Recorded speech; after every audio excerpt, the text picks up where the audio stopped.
Cuando haces un montón de cosas diferentes en la vida, suelen decirte que eres un hombre del Renacimiento, ¿no? Buah, es que pareces un hombre del Renacimiento.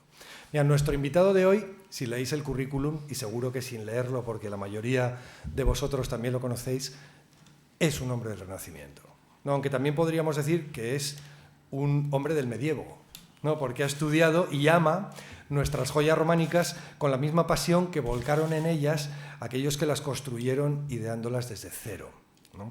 Pero yo, para describir a nuestro invitado de hoy, quiero utilizar otra palabra, y es que Peridis, José María Pérez, es ante todo un humanista, ¿no? Es una persona, es un intelectual que cuando lo conoces te das cuenta de que está inundado de curiosidad, ¿no? Que se ha consagrado para difundir nuestro patrimonio cultural, pero sobre todo es una persona que cree en el ser humano y es una persona que apuesta por el ser humano. Luego hablaremos de algunos de sus programas, como las lanzaderas de empleo, y sobre todo una persona que desde sus tiras cómicas siempre ha apostado por la libertad, por la tolerancia y por la compasión, ¿no? O sea, por estos valores y por estas virtudes que nos hacen falta hoy más que nunca, ¿no? Entonces, hoy, precisamente debido a la novela que trae bajo el brazo, La reina sin reino, podríamos gritar para recibirlo aquello de «larga vida a la reina», ¿no? Pero yo os propongo que además de eso le gritemos con un aplauso «larga vida a Peridis». Muchísimas gracias.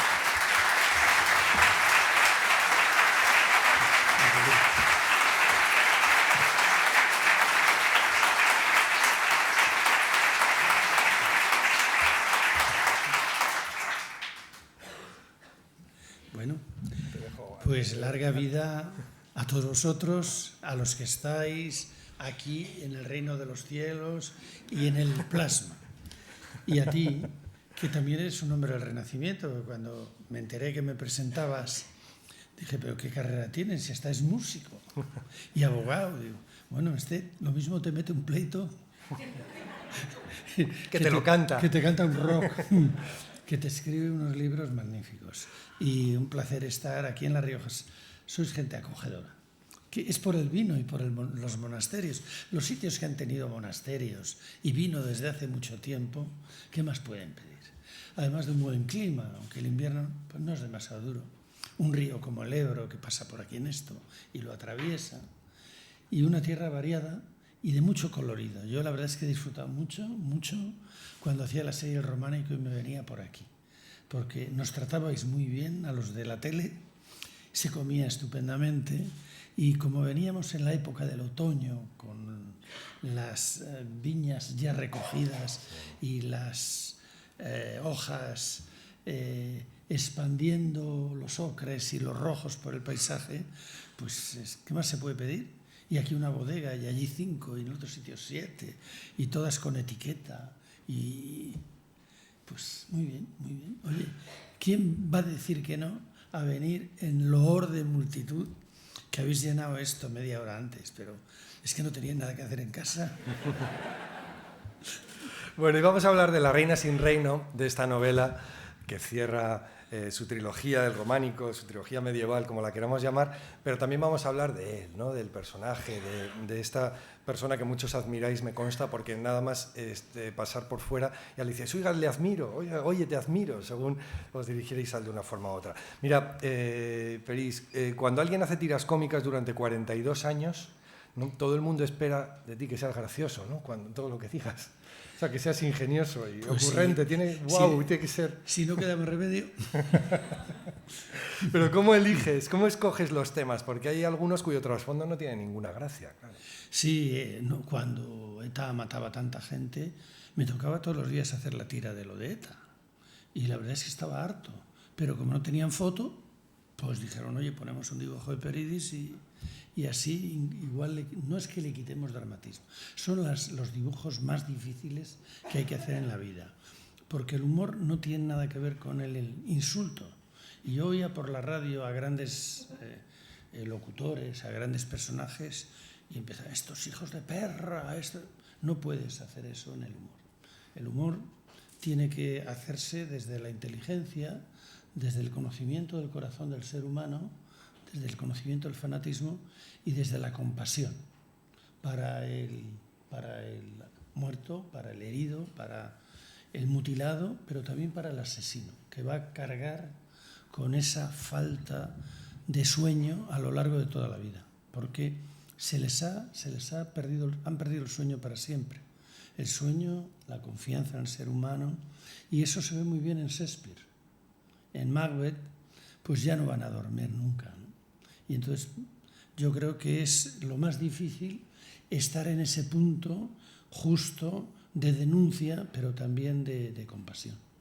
Y las haces... Esto nos hemos puesto serios. Sí, ya te digo, iba a decirte que las haces, las tiras en lo que dura un microsurco, te he oído decir. O sea, Sí, ese es mi deseo. Ese es mi deseo. ¿Qué es un microsurco? Cuéntanos. Bueno, el microsurco es un disco por una cara. Entonces pongo un disco de música barroca y me tengo que hacer la tira en ese tiempo, a ser posible. Incluso enviarla, cosa que no consigo casi nunca. Pero lo difícil está antes de empezar. Eso no cuenta. Sí, el rato que pasas pensando. Antes de empezar hay que estar con la antena puesta todo el día, la antena en la sociedad, en la política y los personajes y construirlos, ¿no? Afortunadamente, como presento libros, hago dedicaturas y me especializo en hacerlas deprisa. La tuya yo creo que la he hecho... Bueno, esto ha sido mira para allá, espera, me vuelvo por aquí. Uy, se está hecha. Pues de eso se trata, de pillar el que empieza, ¿no? Les hay difíciles. Por ejemplo, ahora el señor Casado me está costando mucho porque me sale mayor. ¿Eso quiere decir algo? No, ¿que nos va a durar por ahí dando vueltas o no? Eso sería eterno. Eso ya es un castigo. Pero el caso es que las hagas en un microsurco o no. O sea, cuando leemos tu currículum, ahora sí que me vais a permitir remitirme a la solapa, aunque sea así a grandes rasgos. Dice: José María Pérez González, más conocido como Peridis, es arquitecto, dibujante y uno de los mejores expertos y divulgadores de nuestro país en la arquitectura de la Edad Media. Se colabora habitualmente con sus viñetas en El País y con la cadena SER, Radio y Televisión Española, donde ha presentado y dirigido Las claves del románico. Pero luego salta otro párrafo, dice: creador de la Fundación Santa María la Real de Aguilar, condujo el proyecto de la Enciclopedia del Románico en la península ibérica, que van 50 tomos, ya hablaremos. Dice: fue el promotor de las escuelas taller y actualmente el impulsor de las lanzaderas de empleo. O sea, que dices, esto se me ha pasado de otro currículum de otra persona. O sea, que de repente, ¿qué hace aquí estas dos líneas, ¿no? Y también son tuyas. Dice: y emprendimiento solidario, labor por la que ha recibido, entre otros reconocimientos, el título doctor honoris causa por la Universidad de Valladolid. Y luego ya hace alusión a la publicación de los 3 libros. Está La Reina sin Reino, que le ha traído hoy con nosotros, y previamente Esperando al Rey, con el cual obtuviste el premio de novela Alfonso X. Tú también. Sí. No por ese mío. Por otro. Y La Maldición de la Reina Leonor, ¿no? Entonces, deberías escribir un libro sobre la gestión del tiempo. Bueno, el tiempo es de goma. El tiempo, lo que pasa es que hay que ser trapero del tiempo. Tener buenos colaboradores, porque claro, el estudio de arquitectura y venir aquí a Azcaray a hacer el ayuntamiento y el teatro lleva un día. Te vas, vienes, paras en Santo Domingo, comes en Azcaray, se va el día. Y entonces, pero el día tiene muchas horas, 24, y las horas tienen cada una 60 minutos. Si lo aprovechas, pues cunde, y ahí está tiempo para perder.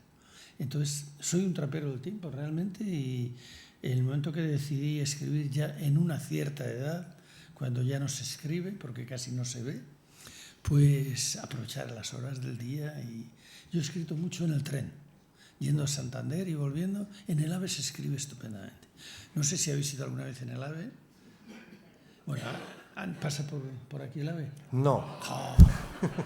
Bueno, pues yo, para que veáis que soy solidario... Tienes que hacer una tira de eso. Reclamo el AVE para Logroño. Estamos en Logroño, ¿no? No vaya a ser que diga para Soria. También lo reclamo para Soria. Ya he puesto a reclamar, no voy a ser menos que los taxistas. Has comentado si, como con tu labor de arquitecto, te llevó a Azcaray, o sea, una de las localidades preciosas de nuestra región. Rehabilitaste, porque la ruina sobre de todo la fábrica de Borra. La ruina de la fábrica, el ayuntamiento y el teatrillo. Tienes una anécdota sobre precios allá, ¿no? Ah, esa es muy buena. En las obras se aprende muchísimo. Uno aprende de todo el mundo.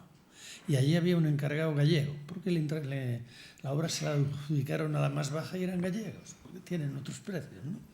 Y bueno, pues haces el proyecto y luego en la obra ves más cosas. Así como normalmente suele haber peoras, yo procuro que haya mejoras. Y para que haya mejoras, hay un mejoras y no me jodas. El no me jodas es la contrata que no quiere hacer me jodas. Y yo digo no me jodas. Bueno, pues había algo que yo quería mejorar en la calidad del pavimento y de los zócalos y no debía estar en el proyecto. Y yo intentaba liarle al encargado, que se parecía a ti, por cierto. Mira, no me jodas. Y conseguir algunas mejoras. Y el tío me miraba así, digo, ¿pero qué te cuesta? Si ya estamos aquí. Mira, nada. Y claro, era algo que daba la vuelta a cada espacio y eran metros cuadrados, lineales, con su rodapié. Y yo insistía y él resistía. Y en un momento me mira y dice, este arquitecto, que se cree que todavía rigen los precios del románico. Pero lo hizo. Pero lo hizo al con final. alguna mejora en el presupuesto, en la medición, pero lo... De todas formas, lo que sí que requiere del románico en la rehabilitación es la labor de artesanía, ¿no? Porque al final pones mucho de ti en la rehabilitación, más has comentado alguna vez que incluso en levantar un edificio en sí mismo. Sobre todo la rehabilitación, porque los edificios antiguos, sobre todo los patrimoniales, tienen fantasma, tienen una vida anterior que te puede. O sea, el edificio te habla. Yo he hecho un librito con motivo del 40 aniversario de la recuperación de Santa María la Real de Aguilar de Campo. Porque aquí hay que decir de Aguilar de Campo, que ahora os cuento otra anécdota con relación a Nájera, que casi me la mangan en el ministerio. Y es que hablaba con el monasterio. Cuando yo llegué allí, que era el sitio donde jugaba de niño, a rehabilitarlo, pues iba por las estancias ya limpias de escombros, mirando a las paredes. Y veía que las paredes me decían cosas, me decían lo que había pasado allí. Que aproximadamente por el año 1550 hicieron un añadido y que allí hicieron una puerta y que allí quitaron unas piedras y otra la picaron y que había un abad que lo mandó. Entonces vas escuchándole y recuerdo que yo sentía igual que cuando, porque aquí algunos sí, pero casi nadie ha aprendido a escribir con pizarra y pizarrín. Había el pizarrín duro que chillaba, que era de pizarra, y el pizarrín de manteca, que era un lujo. El de manteca, es que daban ganas de comérselo. Con el hambre que había en la posguerra, es que te comías hasta el pizarrín de manteca. Bueno, pues mi hermana, cuando yo empecé a escribir, yo le decía, llévame la mano. Y te ponía la mano, te cogía la tuya, y la P, joder, la vuelta, la P por allí, y no te digo ya la F, porque el palito de la F, el segundo, es que no le colocabas ni a la de 3 con 3 añitos, ¿no? Y en el monasterio yo notaba que necesitaba que el monasterio me llevara la mano, es decir, hacer lo que me pedía, lo que necesitaba, no lo que yo quería hacer con él, sino las necesidades que tenía. Uno de los grandes errores de la rehabilitación es que los arquitectos vienen muchas veces con su proyecto y se lo encasquetan al edificio. Y si no hay sótano, se le hace. Yo he hecho más de una vez un sótano, porque había cimientos y había muros, ¿no? Pero no es dejar tu impronta, es escuchar al edificio, que te hable y de lo que te enseña aprendes. Eso sí que es aprender humanidades. Ahí es donde me he hecho yo ese humanista que tú dices que soy. Sí, y lleno de humildad, ¿no? Porque también dices que en la obra te ayuda hasta el último albañil. Sí. Mira, la escuela taller de Aguilar salió gracias al maestro. Yo llegué a Aguilar con un proyecto ya hecho y me vino un maestro de obra que era de estilo antiguo. Quería dejarlo como lo habrían querido hacer los antiguos, pero era un gran maestro, era un gran artífice. Y tuvimos confrontación, pero enseguida me di cuenta que donde hay un maestro hay una escuela, porque no trajo trabajadores. cogió agricultores y les enseñó la fragua, y les enseñó cantería, y les enseñó carpintería, y hacer cerchas, y fueron muy buenos artesanos. Y de allí salió la idea de las escuelas taller, donde hay un maestro, hay una escuela. Y él me decía, mira, todos valen para algo, hasta el más tonto puede llevar la grúa. Y ayer me contó, porque le llamé por teléfono, está jubilado, le llamé a la Roda por un asunto, y me dijo lo que había hecho. Y dice, mira, el más vago que tenía la obra, no hacía vida de él. Y le dije, mira, ¿ves la grúa? Te vas a subir arriba y vas a manejar la grúa. Y dice, y el que había arriba era un buen artesano, así que conseguí 2 trabajadores, uno que no daba golpe y otro que estaba inutilizado. Y entonces, esa idea de que no habrá nadie aquí que maneje la grúa, ¿no? Alguno que no se atrevía, mañana va a empezar. Bueno, si hay alguno que maneja la grúa, le pido disculpas, pero era lo que dijo el maestro. Hay grúas difíciles de manejar, ¿eh? Cuéntanos un poquito, ya que hemos entrado en el tema antes de saltar a la novela, háblanos de esta escuela taller y sobre todo de las lanzaderas de empleo. O sea, cómo tú de repente estás envuelto pues, en este ambiente mágico de historias pasadas y de grandes reyes y de grandes reinas. Y cómo creas algo que se llama lanzaderas de empleo y emprendimiento solidario. Bueno, o sea, que tiene un tono completamente diferente. Pues la escuela taller, la lanzadera es hija de la escuela taller. La escuela taller surge en 1985 porque se acabó el dinero para restaurar el monasterio, para rehabilitarlo. Iba a haber un instituto de bachillerato, pero Cultura decía que no hacía institutos de bachillerato, que estaba para restaurar. Y Educación decía que no restauraba, que había mucho que restaurar. Y entonces se acabó el dinero. Y dije, bueno, yo había ido al INEM, a una oficina de Aguilar de Campoo, a aquello que llamaban el INEM, para conseguir desempleados para desescombrar. El monasterio estaba lleno de escombros, de restauraciones anteriores que habían fracasado, y podía haber material valioso, pero había que sacar aquello porque no tenía decoro y no se podía utilizar y estaba peligroso. Y le dije, buenas, mire, yo soy un arquitecto, hemos creado una asociación cultural y está lleno de escombros, nos vamos a gastar, yo no creí que había tantos, nos vamos a gastar todo el dinero del proyecto, no se va a ver nada, se va a ir en sacar escombros. Eran 15 millones de pesetas, 3 años. Un monasterio como Santa María la Real de Nájera, casi, ¿eh? Tú lo habéis visto algunos. Y me da muy bien, yo les doy de baja, usted les da de alta y así todos contentos. Digo, ¿no? Si yo soy el arquitecto, yo es que quiero economizar la obra, yo les veo por ahí, están en los bares y tal, deseando hacer algo, ¿no? Cobran una cantidad. Yo sabía que había sindicatos y derechos y cosas, no, yo sabía que había escombros. Y me dice, pues usted les da de alta, yo les doy de baja y todos contentos. Digo, si yo no puedo, si yo... Pues la empresa, cuando venga la empresa, claro, les tiene que pagar, entonces gastamos. Si es que usted no me entiende. Digo, ¿por qué no? Y dice, porque no pueden trabajar. Digo, ¿cómo que no pueden trabajar? Si les dan no pueden trabajar porque están en paro. Yo había ido a ver a Chucagoitia, que era el de Bellas Artes, y me decía, mira, Peris, no hay dinero para restaurar monumentos. El monasterio de Aguilar es importante y se cae, pero es que tenemos tantos que se están cayendo y Suárez se gasta el dinero en los parados.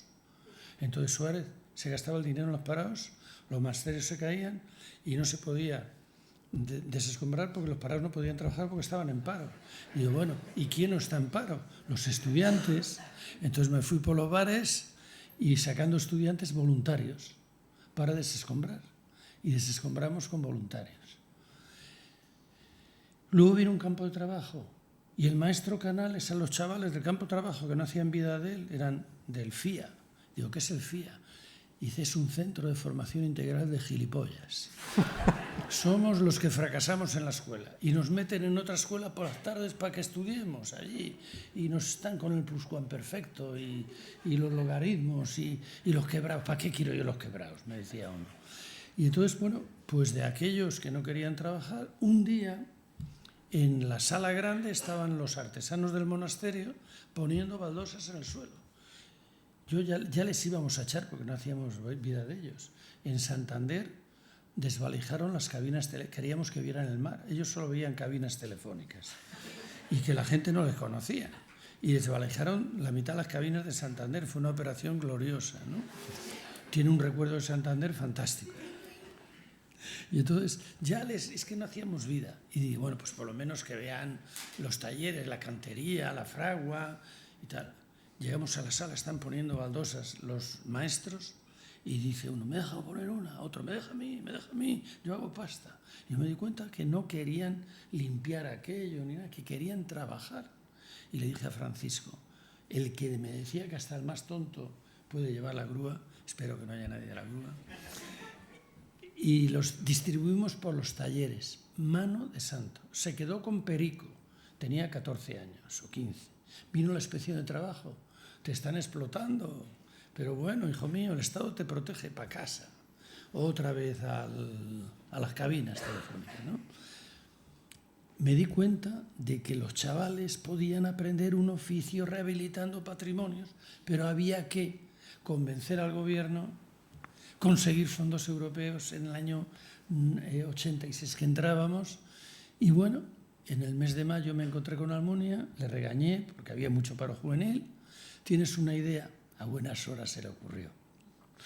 Pues le conté la idea, fui a verle con el alcalde de Valladolid, que era presidente de municipios, conseguimos en el mes de septiembre empezar con 2 escuelas taller. En octubre otra, en noviembre otra, diciembre, el año siguiente 50, el año siguiente 200, a los 4 años 1000, a los 8 años en Latinoamérica, y hicimos un proyecto global de escuelas taller para enseñar un oficio a los jóvenes que no tenían oficio, y de ahí salen las lanzaderas, que es en esta coyuntura, pues yo como ciudadano español, persona conocida, como he visto a la entrada, y que tiene acceso a ciertas puertas que están cerradas, pues le di vueltas a la cabeza. ¿Qué podemos hacer hoy para que los desempleados de todas las edades encuentren un trabajo? Y es muy sencillo.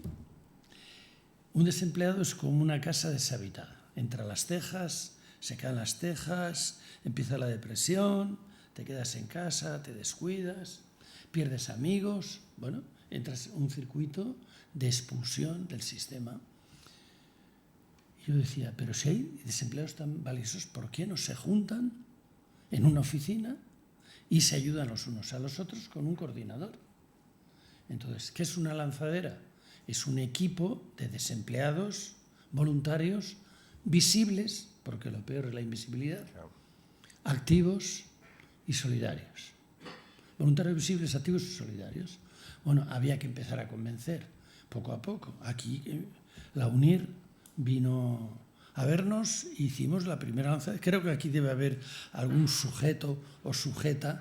Levántese usted y dé la cara. ¿Dónde estuviste? ¿Dónde estaba la lanzadera aquí? En la Fombera. En la Fombera. ¿Qué tiempo estuviste?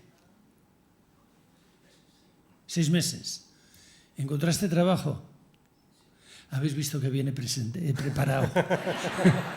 Siéntate, muchas gracias.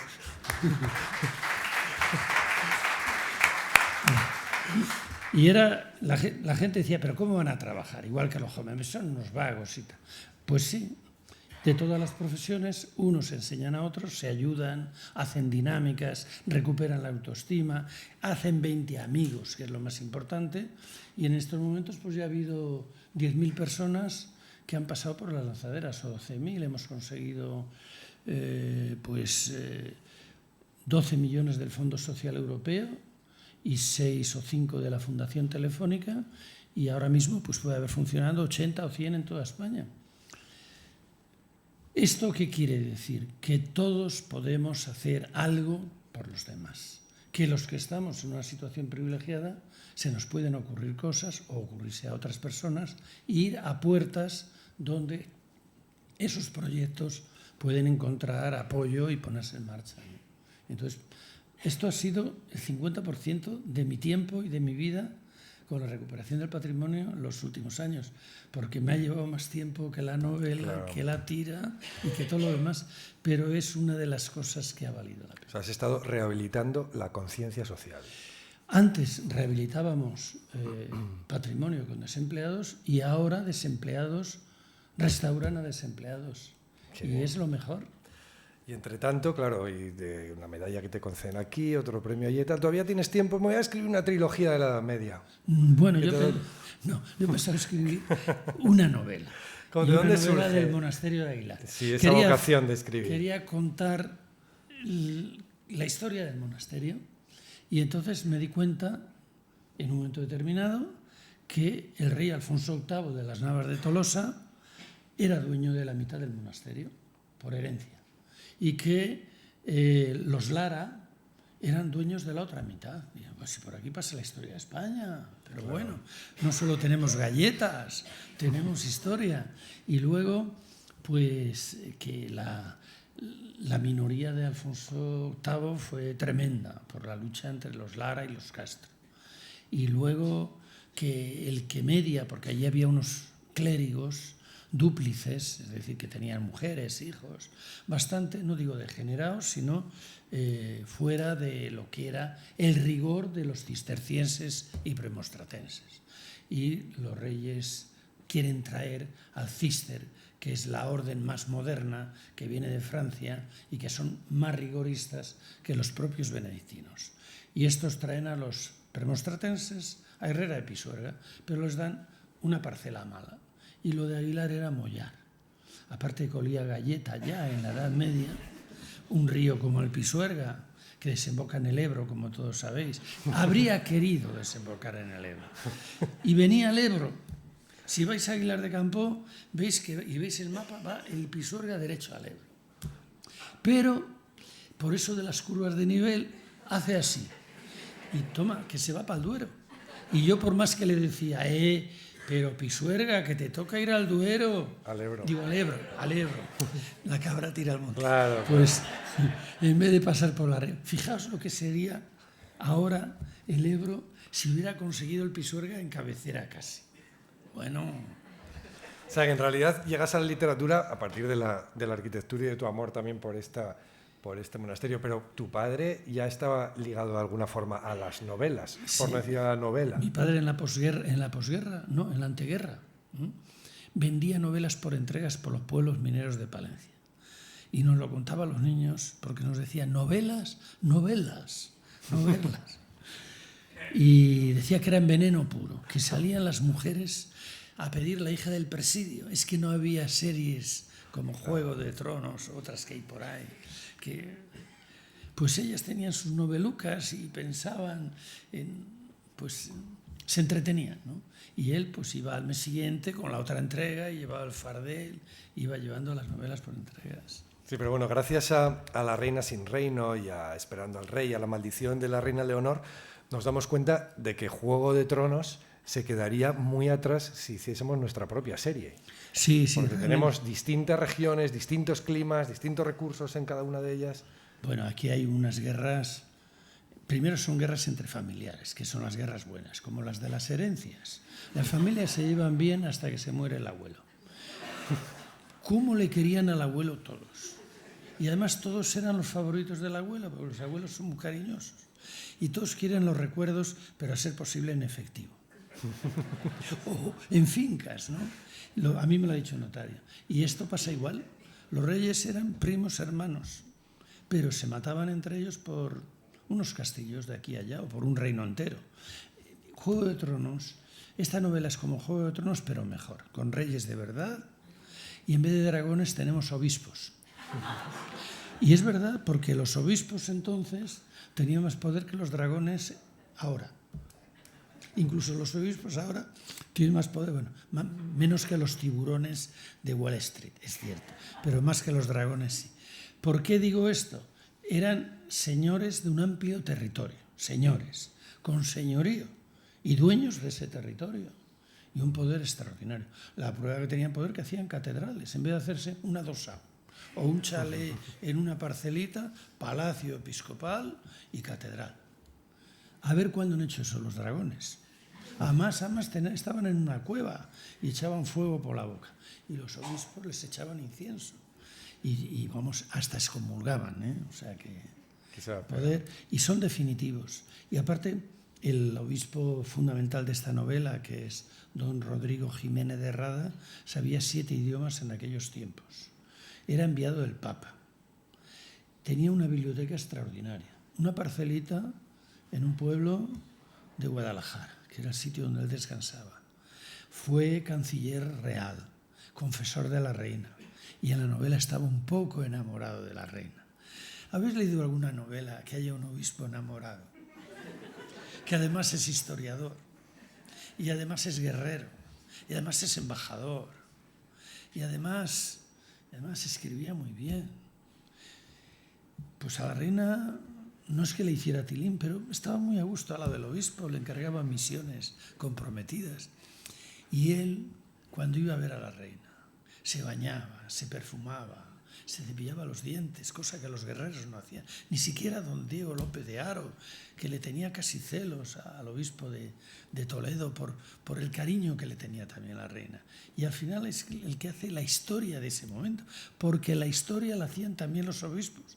Los dragones hacen historia.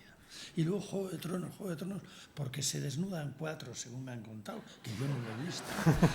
Porque matan a muchos, que yo tampoco lo veo. A casi todos. Porque me da mal ejemplo esas cosas. Y no he visto Juego de Tronos, ¿sabéis por qué? Porque no tengo tiempo. He hecho las novelas porque no he visto Juego de Tronos. Si hubiera visto Juego de Tronos y me engancho a las series, ¿de qué voy a hacer yo las novelas? Estas novelas relatan, antes hablabas de las catedrales, el paso del monasterio a la catedral, ¿no? Tú lo has dicho, que se convierte en el emblema de Europa, o sea, que al fin y al cabo es nuestra seña de identidad, ¿no? como región. Realmente... Y tú como arquitecto, claro, admiras esta capacidad de levantar esos templos, ¿no? Bueno, yo recuerdo ir con un chico de la escuela taller a una catedral y en vez de mirar para acá para allá, se puso en un pilar, puso así el ojo y dice, está derecho, está a plomo. O sea, está en aplomo. Y yo cuando pienso, digo, pero ¿cómo pueden ponerlo a plomo? Si la columna es poco más que esto, tiene casi 12 metros. Es decir, hay catedrales que tienen unas columnas que parece mentira que puedan sujetar aquello a esa altura, ¿no? Y ahí me hice yo novelista, porque me encargaron en Espasa, nuestra editorial, que pasara el libro que hice, la serie de las catedrales, a un librito que acabo de firmar a unos queridos compañeros. Y yo le di los guiones. Y dice, pues esto, ¿tú crees que esto lo va a leer alguien, los guiones? Esto tienes que ponerle... Y yo me dije, no tengo tiempo, pero me dije, me dan una oportunidad. Y recuerdo una frase del Evangelio que no conocéis casi nadie porque no la publican en los libros en general, que dice cuando, Jesucristo, no San Pedro ni nadie de estos, no, Jesucristo, cuando alguien te obligue a andar 1 milla, anda con él 2. Dije, tenía un editor que me llevaba por la nariz con una argolla, pero suave, no tiraba. Y me iba diciendo lo que le faltaba aquello. Y recuerdo un día tenía que contar la sensación que le producía a un paisano de Burgos, limítrofe con La Rioja, por supuesto, llegar en la carreta con la familia para ver la catedral cuando ya estaba arriba. Bueno, imaginaos, es que ahora no están en escala con lo que eran los pueblecitos o las ciudades, como más 2 pisos.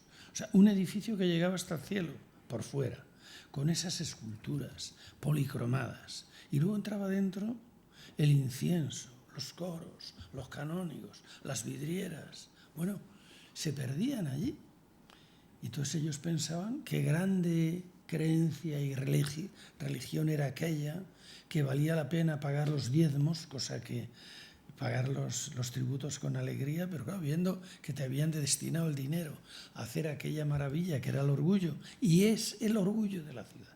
Y esa es la gran aportación que hicieron aquellas gentes. Hay ciudades que no digo que vivan de la catedral, pero le quitas la catedral y los restaurantes cierran todo, y eso afecta a las bodegas de Rioja. Porque en el Duero ya es otra. Hay una competencia, hay que... Dibújanos el espectro de la novela, sí. Haznos un tráiler de este Juego de Tronos particular que has escrito, ¿no? Porque además, más que héroes, tiene heroínas, porque La Reina sin Reino es un homenaje también a estas mujeres extraordinarias, como dice la contraportada, dice que marcaron o que dibujaron nuestra historia. Sí, bueno, la historia es bien sencilla. Hay un rey muy potente en León, que es Alfonso VII, el emperador, que está casado con una catalana. Ha habido un silencio. ¿Por dónde saldrá este? Decís. Berenguela, hija de Ramón Berenguer III y hermana de Ramón Berenguer IV. Y tiene 2 hijos. Las hijas no cuentan, ¿eh? Ya casaría alguna bien. Que son Fernando, el pequeño, y Sancho, el mayor. Y el hombre, en el momento más inoportuno, sus razones tendría, porque ya están achuchando los almohades, que son fundamentalistas, que tienen un imperio en el norte de África, que llega desde Túnez hasta más abajo de Casablanca, es decir, es una mancha mucho mayor que España. Argelia, Túnez, Marruecos entero, y lo llama capital Marrakech, rey de Marruecos, y le está dando caña y ya se va tan retirada. Hace un concilio en Valladolid y deja a Fernando el reino de León, al pequeño, y al mayor el reino de Castilla, para evitar la guerra entre ellos. 100 años de guerra entre Castilla y León, y avance de los almohades, retroceso hasta Toledo, prácticamente la Mancha tierra de nadie. En intermedio, Sancho muere enseguida después de verse, esto es de los primeros libros, de verse en un encuentro con el hermano, donde deciden que si uno de los dos muere, o si cualquiera de los dos reinos se queda sin heredero, el reino pasa al otro reino. Bueno, van tanteando, pero Sancho muere a los 2 meses de reunirse con el hermano casualmente, en Saúl. Y tiene un niño de 3 años, que se disputan los Lara y los Castro. Minoría de edad, desastre total, primera novela. Está el maestro Mateo haciendo el Pórtico de la Gloria y se pasa por Aguilar de Campoo, porque a mí me interesaba que Mateo pasara por Aguilar de Campoo. Por eso quería hacer yo la novela de aquello. Pero en el pleito de los frailes, que los mostenses echan a los... Pues hay un paisano que viene enviado por el Papa, Jacinto Bobone, de la familia de los Boboni, que decide que se vayan los frailes y entren los premonstratenses. Les dan unas tajadas de tocino, unos poco de trigo y el derecho que va, total, que se tienen que ir. Y este llega a Papa con 85 años en aquellos tiempos. O sea, es del rey. Yo digo, aquí tengo yo una novela para empezar. Bueno, menos mal que tenía una buena editora que la conoce bien, ¿no? Andrés, y salí adelante. Y ya dijeron, fue bien, y me dieron el premio Alfonso X Sabio, y dije, bueno, que era nieto de... Todo ligado. Todo ligado. Como en un Juego de Tronos. Es donde pongo el ojo, pongo la piedra. Por eso, tanto andar por los monasterios moviendo piedras. Y bueno, ahí está una reina extraordinaria que es Leonor, hermana de Ricardo Corazón de León, hija de Leonor de Aquitania y del rey de Inglaterra, y de Alfonso de las Navas de Tolosa. Y esa señora tiene un arquitecto maravilloso, que es el maestro Ricardo, que hace las huelgas, que viene de Inglaterra hablando inglés. How are you? Y además, pues vestido de arquitecto. Aquí tengo yo un colega, por lo menos 2, 3. El arquitecto tiene que ir vestido a la obra de tal guisa que en cualquier momento pueda ser objeto de un homenaje. Decían hace 50 años, 55, el profesor Camuñas en la Escuela de Arquitectura. ¿Cómo han cambiado los tiempos, queridos compatriotas? Yo diría ahora, el arquitecto tiene que ir vestido de tal guisa a la obra que en cualquier momento pueda ser objeto de una limosna. ¿Cómo ha caído la profesión desde el medievo hasta nuestros días? En fin, pues maestro Ricardo llega a Santander y nada más llegar le hacen un recibimiento. Eso es en la segunda novela. Un recibimiento, van al barco los señores, sacan del barco una barca y para que no se mojara el arquitecto, esto es tratar a la profesión como se merece, los hidalgos entran andando por la playa y recogen con los 2 brazos a la sillita la reina. Esto es lo que nos merecíamos. Bueno, y luego pues le reciben las mozas de Santander con sus atavíos y cascabeles hasta la rodilla, en los tobillos y en los brazos. Tiqui, tiqui, tiqui, tiqui, tiqui. Salero, salero, que yo te quiero, tal.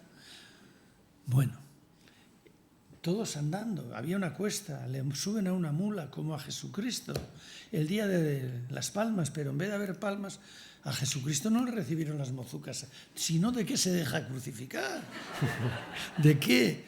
Y total, que era la hija del arcipreste de Santa María. Y bueno, pues allí tiene la primera aventura donde se ve que es fino y de buen paladar. Y así sigue la novela. Y luego, claro, ya pues la reina, pues el rey siempre por ahí, y la reina quería hacer un gran monasterio y él sabía, pero no restaurarle como yo, que eso es fácil, hacerlo de nueva planta y moderno, a la moderna, casi gótico, cisterciense, limpio, puro, llegando hasta el cielo, sin ornamentos, vidrieras lisas, y le hace un monasterio.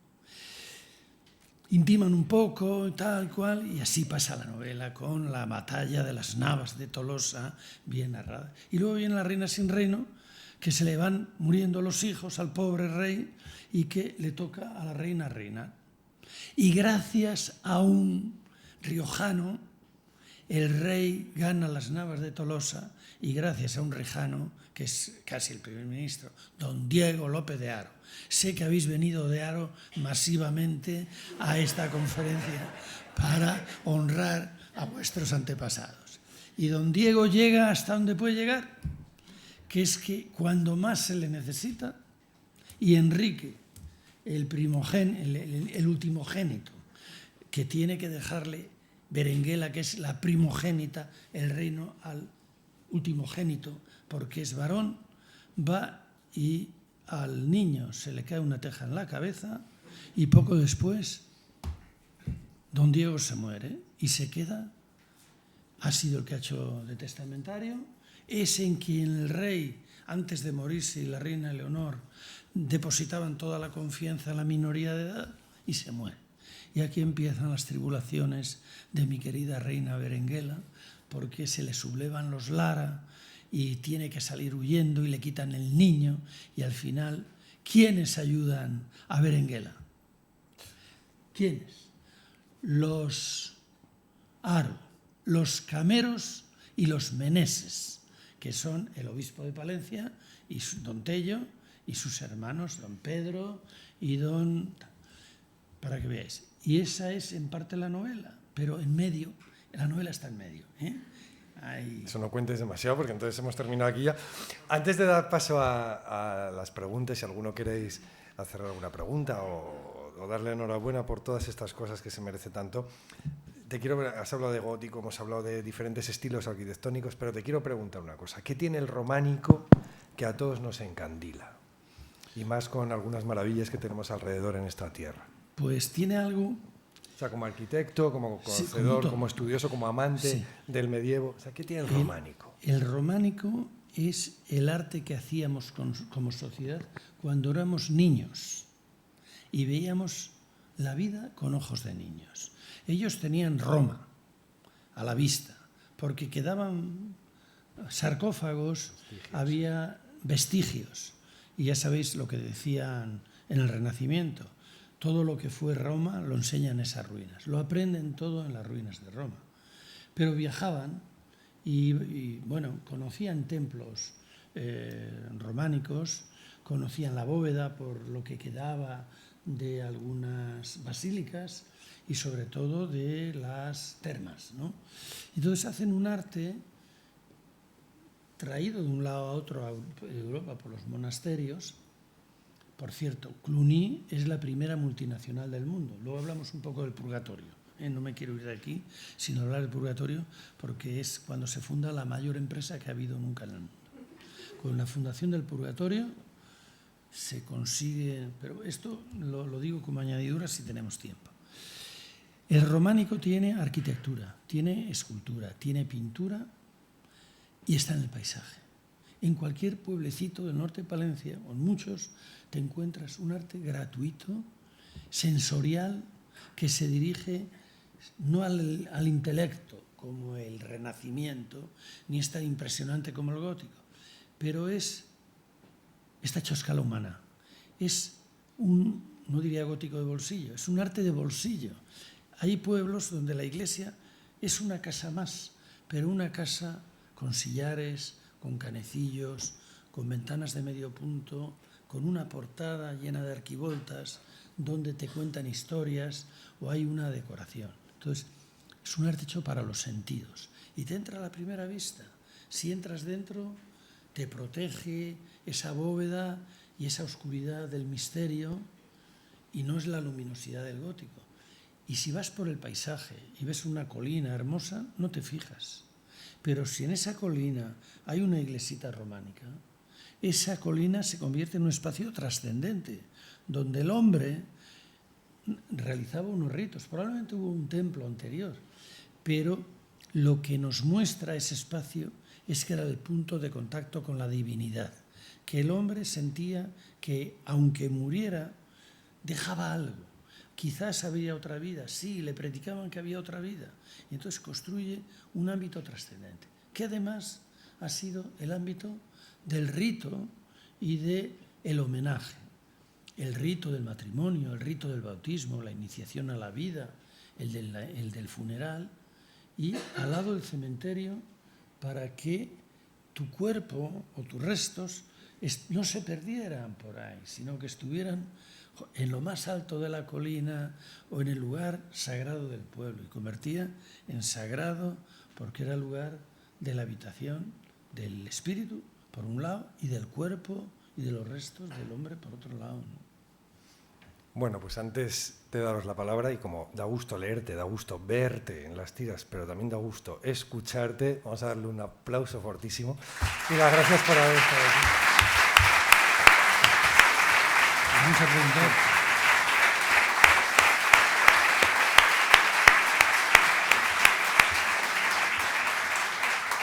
No aplaudo más que os cuento lo del purgatorio, ¿eh?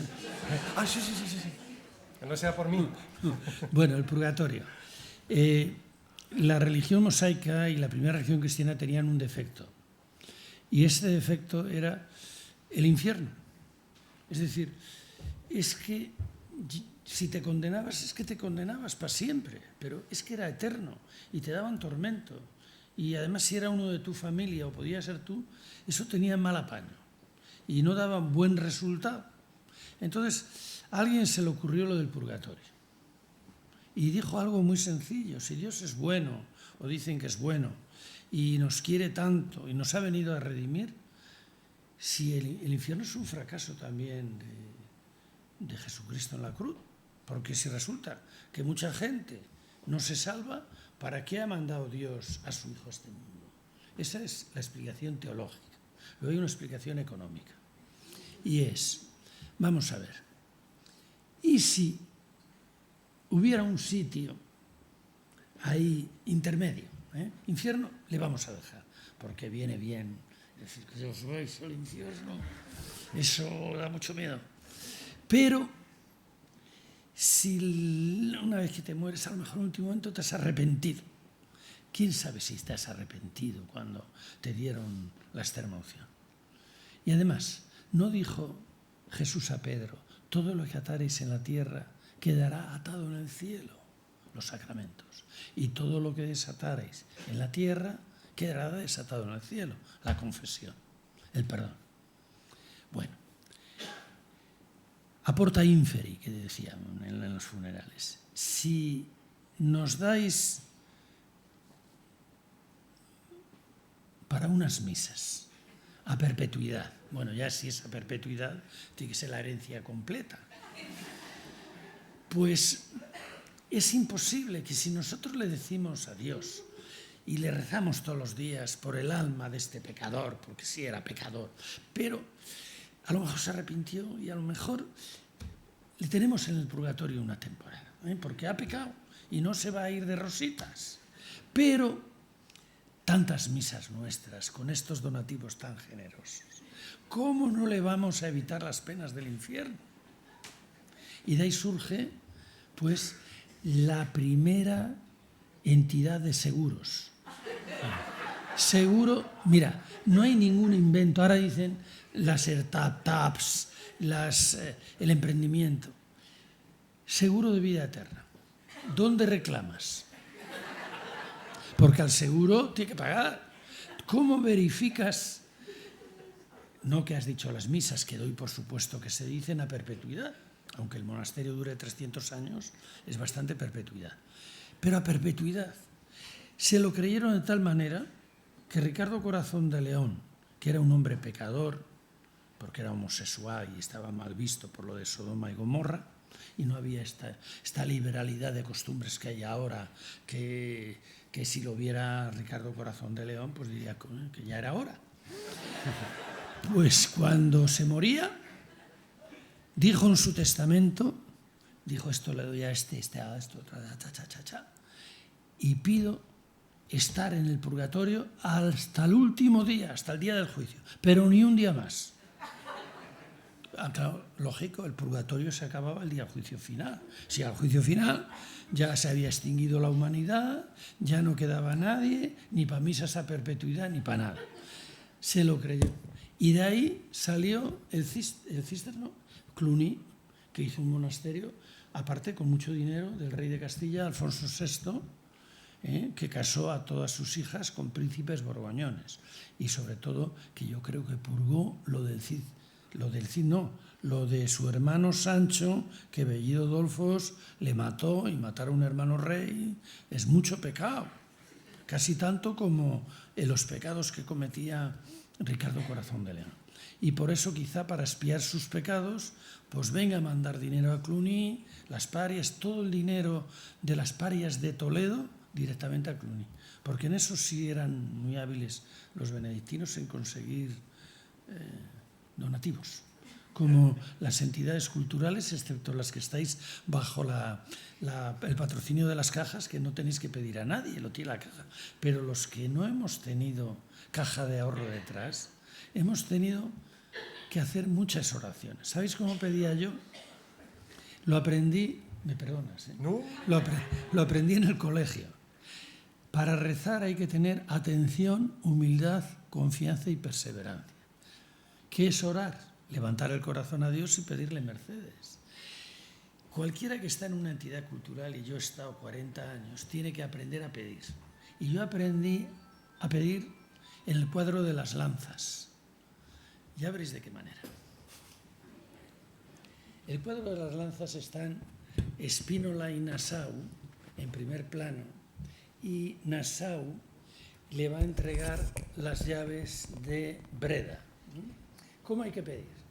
Mirad, cuando presidáis una asociación cultural, atención, humildad, confianza y perseverancia. Pierna izquierda adelante, apoyando el cuerpo, porque si la echáis atrás para pedir, os caéis. Pierna adelante por lo que pueda ocurrir. Y luego hay que extender la mano para pedir y la cabeza con la humildad. ¿Habéis visto en los museos? ¿Habéis visto en los museos que todos los santos están así? Incluso San Fernando está así y con la espada aquí. Entonces, cabeza a un lado por si viene mal dadas. O sea, hay que ofrecer la otra mejilla. Mano extendida. La otra, bueno, como así, para el equilibrio. Porque con las dos manos, pues haces así. Y te equilibras perfectamente por si viene la gallina. Y la mano nunca así, porque es muy ostentoso. Ni así, porque es soberbio. La mano se deja entre piernas. Y entonces podéis hacer así un ademán según veáis que la voluntad. Y eso es como se pide. Y así.